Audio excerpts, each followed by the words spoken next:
ओम नमो भगवते वासुदेवाय नमः। जय माता रानी। दोस्तों, आपके अपने चैनल धर्म साधना में आपका बहुत बहुत स्वागत है। माँ भगवती दुर्गा की कृपा आप और आपके पूरे परिवार पर सदा सर्वदा बनी रहे। दोस्तों, सावन महीने के कृष्ण पक्ष की एकादशी को कामिका एकादशी कहा जाता है और इस एकादशी को पवित्रा एकादशी के नाम से भी जाना जाता है। इस दिन भगवान श्री हरि विष्णु के उपेंद्र स्वरूप की पूजा की जाती है। धार्मिक शास्त्रों के अनुसार कामिका एकादशी का व्रत धारण करने से पूर्व जन्म की सभी बाधाएं भी दूर होती हैं और इस एकादशी का फल इस लोक में भी और परलोक में भी प्राप्त होता है, क्योंकि इस व्रत को करने से 1000 गौदान के समान पुण्य फल की प्राप्ति होती है और जीवन में सुख समृद्धि की भी प्राप्ति होती है। तो अगर आप कामिका एकादशी का व्रत करते हैं तब तो अत्यंत ही श्रेष्ठ है, लेकिन किसी भी कारणवश अगर आप कामिका एकादशी का व्रत नहीं कर पाते हैं तब भी आपको भगवान श्री विष्णु की पूजा आज के दिन जरूर करनी चाहिए, क्योंकि शास्त्रों में ऐसा कहा गया है कि जो भक्त किसी भी कारणवश एकादशी का व्रत रखने में असमर्थ हैं, वो आज के दिन अगर भगवान श्री विष्णु की सिर्फ पूजा आराधना भी करते हैं तो इतने मात्र से भी उन्हें पुण्य फलों की प्राप्ति होती है, मनवांछित फल की प्राप्ति होती है और भगवान श्री विष्णु की असीम कृपा प्राप्त होती है। तो जो भक्त व्रत नहीं कर पाते हैं वो भी आज विधि विधान से भगवान श्री हरि विष्णु और माँ लक्ष्मी की पूजा जरूर करें और इस बात का ध्यान रखें कि आज किसी भी प्रकार से आपको तामसिक भोजन नहीं करना है। तामसिक का मतलब होता है लहसुन, प्याज, मांस, मदिरा या बासी भोजन, बहुत ज़्यादा ठंडा भोजन, बहुत देर का रखा हुआ भोजन, ये सब चीज़ें एकादशी के दिन नहीं खानी चाहिए। इनको तामस भोजन में माना गया है। और अगर आप एकादशी का व्रत नहीं करते हैं तो आज आपको चावल का भी त्याग करना चाहिए। शुद्ध सात्विक भोजन ग्रहण करके कामिका एकादशी के दिन अगर आप मात्र भगवान की पूजा आराधना भी कर लेते हैं तो इतने मात्र से भी आपके मन की सभी इच्छाएं पूर्ण होती हैं और शास्त्रों के अनुसार भगवान श्री विष्णु की असीम कृपा भी आपको प्राप्त होती है। और सावन के महीने में जब एकादशी की तिथि आती है तो भगवान श्री विष्णु के साथ भगवान भोलेनाथ की भी असीम कृपा हमें प्राप्त होती है।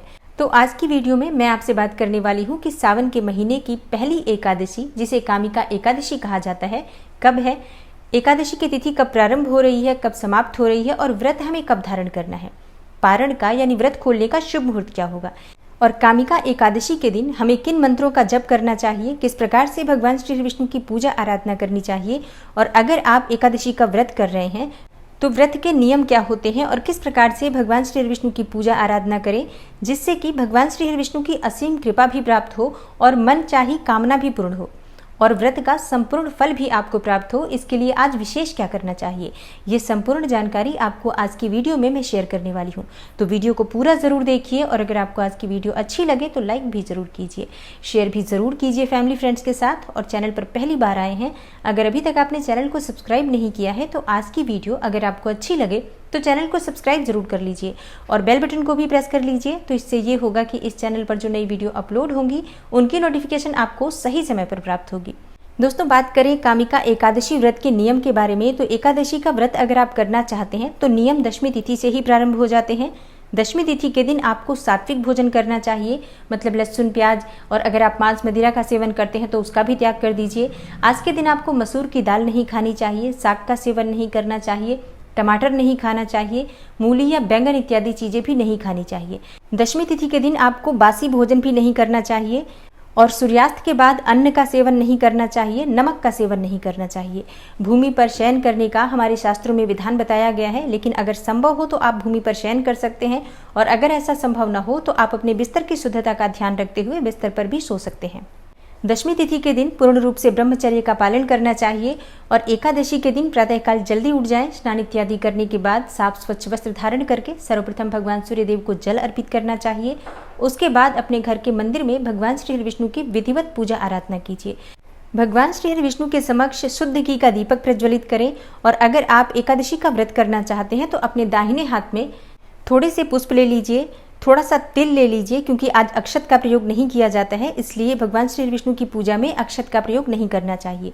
तो अपने दाहिने हाथ में पुष्प ले लीजिए, सफ़ेद तिल ले लीजिए, कुछ पैसे रख लीजिए और थोड़ा सा जल डालकर अपने व्रत का संकल्प ले लीजिए कि आज आपका कामिका एकादशी का व्रत है। नाम और गोत्र बोलना चाहिए, उसके बाद अपना संकल्प बोलना चाहिए और जो भी आपकी कामना हो, जिस कामना के निमित्त आप ये व्रत धारण कर रहे हैं, अपनी वो मनोकामना भगवान श्री विष्णु के समक्ष कहकर उनसे प्रार्थना कीजिए कि जो आपकी मनोकामना है बहुत ही शीघ्र पूर्ण हो। व्रत में, पूजा पाठ में जाने अनजाने किसी भी प्रकार की भूल चूक हो जाती है, उसके लिए क्षमा प्रार्थना कीजिए। और अब आपका कामिका एकादशी का व्रत प्रारंभ हो जाता है, क्योंकि बिना संकल्प लिए आपको व्रत का संपूर्ण फल प्राप्त नहीं होता। इसलिए सुबह पूजा करने से पहले, पूजा करते समय भगवान श्री विष्णु के सामने संकल्प अवश्य लीजिए। उसके बाद विधिवत भगवान श्री विष्णु की पूजा आराधना कीजिए।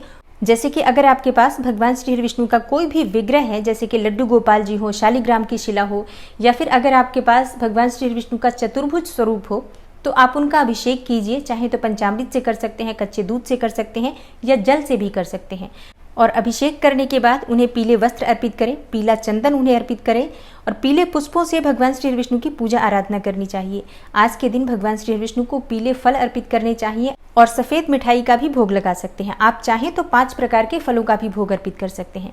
मखाने की खीर भगवान श्री विष्णु को बहुत प्रिय है, तो मखाने की खीर में थोड़ा सा केसर और तुलसी पत्र डालकर भगवान श्री विष्णु की पूजा करते समय उन्हें अर्पित करना चाहिए। विधि विधान से भगवान श्री विष्णु की पूजा करने के बाद उनकी आरती करनी चाहिए। और आज हमें किन मंत्रों का जप करना चाहिए?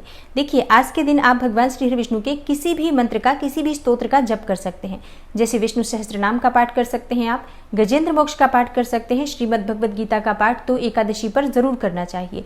और ओम नमो भगवते वासुदेवाय नमः इस मंत्र का जप कर सकते हैं। भगवान श्री विष्णु और माँ लक्ष्मी की संयुक्त रूप से पूजा करनी चाहिए और माँ लक्ष्मी और श्री हरि विष्णु के मंत्रों का संयुक्त रूप से जप करना चाहिए। जैसे कि ओम लक्ष्मी नारायणाय नमः, इस मंत्र से भगवान श्री हरि विष्णु और माँ लक्ष्मी दोनों की कृपा आपको प्राप्त होती है। और अब बात करें कि व्रत किस प्रकार से रखना चाहिए, व्रत में क्या खाना चाहिए, क्या नहीं खाना चाहिए। देखिए, व्रत में आप फलाहार कर सकते हैं, कोई भी फल खा सकते हैं, सूखे मेवे खा सकते हैं, दूध पी सकते हैं, चाय ले सकते हैं, जूस ले सकते हैं, फलों का रस ले सकते हैं। मतलब किसी भी प्रकार से आप फलाहार के द्वारा ही ये व्रत धारण करते हैं। अच्छा, बहुत से भक्त निर्जल भी ये व्रत धारण करते हैं। जैसे कई भक्त होते हैं जो हर एकादशी पर निर्जल व्रत धारण करते हैं। तो ये पूरी तरह से भक्तों की अपनी शक्ति सामर्थ्य पर निर्भर करता है।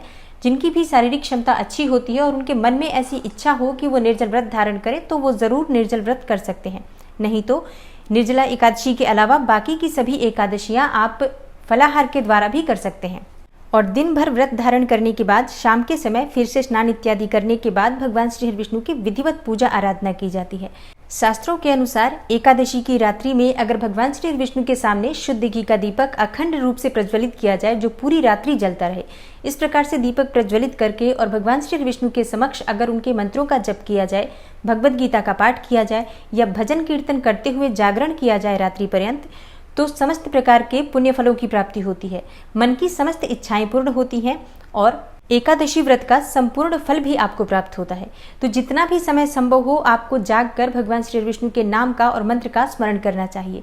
देखिए, अगर आप पूरी रात्रि नहीं जाग सकते हैं तो ऐसे में रात्रि के कुछ पहर तक, जैसे कि 12 बजे तक आप जग लीजिए और उस समय तक आप पूजा आराधना करें, मंत्रों का जप करें। आप कोई भी पाठ कर सकते हैं, रामचरितमानस का पाठ कर सकते हैं या फिर भगवद गीता का पाठ कर सकते हैं, या वैसे भी भगवान श्री विष्णु का हरे कृष्ण हरे राम वाला मंत्र जप करते हुए आप रात्रि में जागरण कर सकते हैं। और एकादशी व्रत का पारण हमेशा द्वादशी तिथि में किया जाता है। तो अगले दिन प्रातःकाल जल्दी उठ जाइए और स्नान इत्यादि करने के बाद भगवान सूर्यदेव को जल अर्पित कीजिए और उसके बाद अपने घर के मंदिर में भगवान श्री विष्णु की विधिवत पूजा आराधना कीजिए। और पूजा करने के बाद शुद्ध सात्विक भोजन बनाकर शुभ मुहूर्त में आपको अपना व्रत खोलना चाहिए, यानी कि व्रत का पारण करना चाहिए। तो ये संपूर्ण विधि होती है। दशमी से लेकर द्वादशी तक के ये नियम होते हैं। जो एकादशी का व्रत करते हैं उन्हें इन नियमों का पालन जरूर करना चाहिए। और अब जानते हैं कि सावन मास की पहली एकादशी कामिका एकादशी कब है। देखिए, एकादशी तिथि प्रारंभ हो रही है 23 जुलाई 2022 शनिवार को सुबह 11:27 पर और एकादशी तिथि समाप्त हो रही है 24 जुलाई को दोपहर 1:45 पर। तो व्रत हमें कब धारण करना है?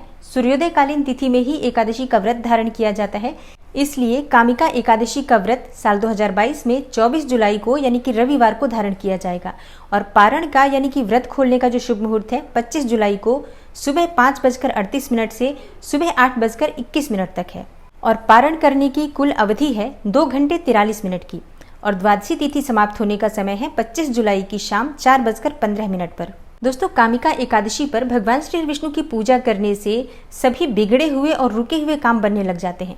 और धार्मिक मान्यताओं के अनुसार आज के दिन एकादशी की तिथि पर भगवान श्री विष्णु की अगर विधिवत पूजा आराधना की जाती है तो पितरों की आत्मा को शांति मिलती है, पितरों को मोक्ष की प्राप्ति होती है और हमें उनका आशीर्वाद प्राप्त होता है और हमारे जीवन की सभी बाधाएं दूर होती हैं। तो आज के दिन अगर आप भगवान श्री विष्णु की पूजा आराधना करते हैं तो इससे आपके पितरों का भी आशीर्वाद आपको प्राप्त होता है और भगवान श्री हरि विष्णु की भी असीम कृपा आपको प्राप्त होती है। तो जीवन में जितनी भी परेशानियां हैं, चाहे वो कोई भी काम आपका नहीं बन रहा है या बार बार प्रयास करने पर भी काम बिगड़ जा रहा है, तो इस एकादशी पर आप भगवान श्री विष्णु की पूजा आराधना जरूर कीजिए। देखिए, जरूरी नहीं है आप व्रत धारण करें, बिना व्रत किए भी लक्ष्मी नारायण की आराधना आज आपको जरूर करना चाहिए और भोजन अपना बिल्कुल सात्विक रखिए। तो आशा करती हूँ कि आज की वीडियो से आपको लाभ अवश्य होगा। अगर आपको आज की वीडियो अच्छी लगी हो, थोड़ी सी भी आपके लिए हेल्पफुल हो, तो वीडियो को लाइक ज़रूर कीजिए और शेयर भी ज़रूर कीजिए फैमिली फ्रेंड्स के साथ। अगर आप चैनल पर पहली बार आए हैं, अभी तक आपने चैनल को सब्सक्राइब नहीं किया है, तो आज की वीडियो अगर आपको अच्छी लगे तो चैनल को सब्सक्राइब ज़रूर कर लीजिए और बेल बटन को भी प्रेस कर लीजिए। तो इससे ये होगा कि इस चैनल पर जो नई वीडियो अपलोड होंगी उनकी नोटिफिकेशन आपको सही समय पर प्राप्त होगी। मैं मिलती हूँ आपसे अगली वीडियो में, तब तक के लिए नमस्कार।